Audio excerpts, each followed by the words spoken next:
जय माता दी दोस्तों। आज मैं लेके आई हूँ जितिया व्रत के बारे में, जो 23 तारीख से शुरू होकर 27 तारीख के पार करके ख़त्म होगा। 3 दिवसीय ये त्यौहार बहुत ही धूमधाम से मनाया जाता है। माताएं अपनी संतान की दीर्घायु के लिए ये व्रत करती हैं। जिन माताओं और बहनों को ये दुविधा होती है कि जिनका पीरियड आने वाला है या आ चुका है, तो उसमें मतलब 1 दिन हुआ, 2 दिन, 3 दिन, 4 दिन, 5 दिन, तो हम पूजा कब कर सकते हैं? क्या हम पूजा कर सकते हैं कि करना चाहिए कि नहीं करना चाहिए? सब कुछ आपके साथ मैं यहाँ पे शेयर करने वाली हूँ। देखिए, मैं आपको ये बताना चाहती हूँ, अगर पीरियड आपको आ चुका है तो आप अपने घर के किसी सदस्य से ये पूजा करवा सकते हैं। आप केवल व्रत रख के मानसिक रूप से पूजा करेंगे।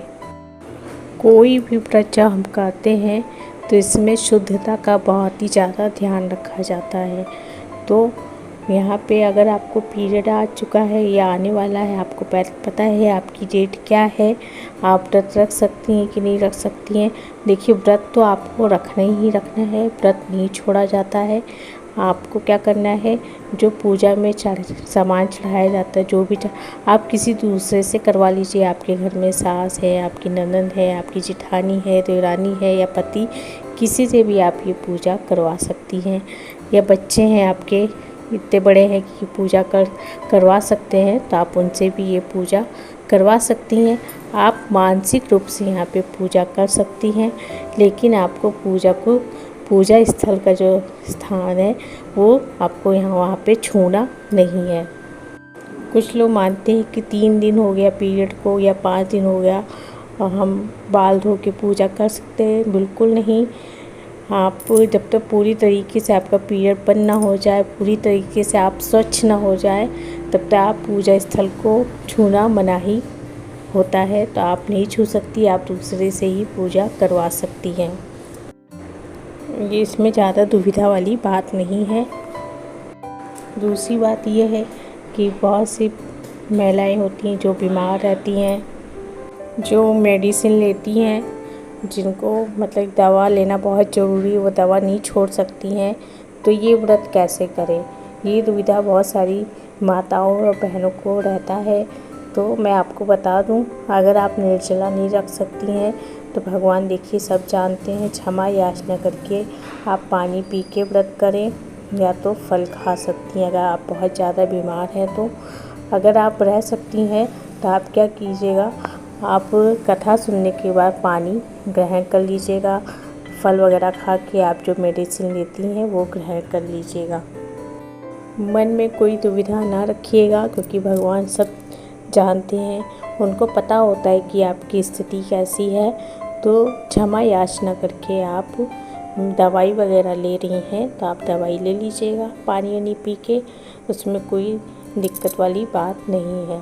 और एक क्वेश्चन ये है कि जैसे बहुत सी माताएं बहनें बोलते कि इसमें पितृपक्ष में ये त्यौहार पड़ता है, तो क्या नई साड़ी पहनी जा सकती है कि पुराना ही पहने? देखिए, आपके यहाँ सबसे पहले देखिए कि आपके यहाँ रिवाज क्या है, आपके यहाँ किस रीति रिवाज से पूजा होती है। सबसे पहले आपको वो जानना ज़रूरी है।